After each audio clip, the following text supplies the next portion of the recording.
সম্মানিত দর্শক, আমরা সবাই জানি যে বাংলাদেশের মাটিতে আসলে আঙুর হয় না। এই দেশের 90% মানুষ সেটাই জানে, এবং আঙুর হলেও সেটা হয় টক। কিন্তু সেই ধারণাকে একেবারে ভ্রান্ত ধারণা প্রমাণ করেছেন আমাদের চৌগাছার রুহুল আমিন ভাই। তিনি একটি সুন্দর আঙুর ক্ষেত করেছেন। অলরেডি সেখানে আঙুর পাকতে শুরু করেছে, বিশেষ করে বাইকুনুর জাতের যে আঙুরটা। আমরা আজকে আসলে কথা বলবো রুহুল আমিন ভাইয়ের সাথে, যে ভাই আসলে কিভাবে এই কাজটা শুরু করেছে বা কিভাবে উদ্বুদ্ধ হয়েছে বা বর্তমান তার অর্থনৈতিক অবস্থা কি, আমরা সেই বিষয় নিয়ে জানবো। রুহুল ভাই কেমন আছেন ভাই? আলহামদুলিল্লাহ ভাই, আপনি কেমন আছেন? জি ভাই, ভালো আছি। জি ভাই। তা আপনি আসলে এই আঙুর চাষ করার মানসিকতা কিভাবে পোষণ করলেন? ভাই মূলত হচ্ছে ইউটিউব দেখে আমি আঙ্গুর চাষে আসি।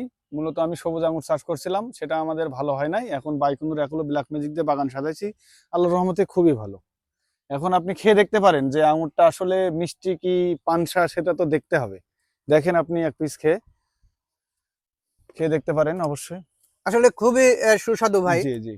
তা এই যে আমরা তো জানি যে আসলে বেকার যুবকরা বেশি অংশ বিদেশ যায়, তা আপনার এরকম কোনো মানসিকতা তৈরি হয়নি? না, আমারও মানসিকতা তৈরি হয়েছিল, কিন্তু আমি প্রথম পর্যায়ে পেয়ারায় আসি।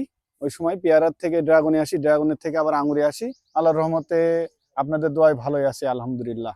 এখানে আপনি কতটুক জমিতে আঙুর এখানে চাষ আমি করেছেন? 33% জমিতে আঙুর চাষ করেছি। এটা আরো বাড়ানোর পরিকল্পনা আছে, এবারই বাড়াবো আল্লাহর রহমত করলে। এটা কিন্তু সবই বাইকুনুর জাতের আঙুর, দেখতেই পাচ্ছেন। এটা কিন্তু সবই বাইকুনুর জাতের আঙুর। আর যেহেতু এখানে একটু আমাদের এখানে শিলা বৃষ্টি হয়েছে, সেহেতু একটু হালকা ক্ষতিগ্রস্ত হয়েছে। কিছু আঙুর এই যে ফেটে গেছে, দেখতেই পাচ্ছেন আপনারা যে কিছু আঙুর ফেটে গেছে।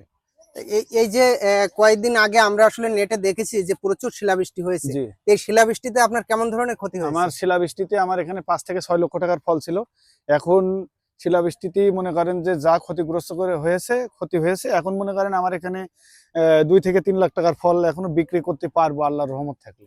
আসলে এখানে যে আপনি শুধু আঙ্গুর চাষ করেন, না এখান থেকে আপনি চারা দেন, বা চারা যদি অর্ডার আসে সেটা তৈরি করে দেন, কিভাবে কিভাবে করেন? চারার অর্ডার আসলে কেউ যদি হচ্ছে চারা নিতে চায়, আমার কাছে ফোন দিলে আমি তার চারা তৈরি করে দেবো ইনশাল্লাহ। আচ্ছা আচ্ছা। আহ, আর এতে এই চাষ করতে আপনার কেমন ক্ষতি হয়, এই মানে খরচ হয়? না, এটা হচ্ছে আপনার তেমন একটা খরচ নাই। এটা হচ্ছে আপনার সেম আপনার পটল চাষ বা দেখা যাচ্ছে আপনার বিভিন্ন যে ঝাল পটল চাষের মতনই, এটা একদম সেম পটল চাষের মতনই আপনার ট্রিটমেন্ট। এটা আহামরি কোনো কিছু না।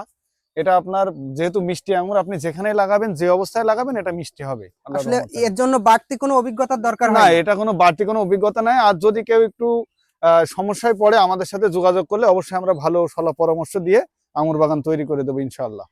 তাহলে দর্শক, আপনারা শুনলেন যে রুহুল আমিন ভাইয়ের কাছে যে এই আঙুর চাষ করার জন্য আলাদা কোনো অভিজ্ঞতার প্রয়োজন নেই।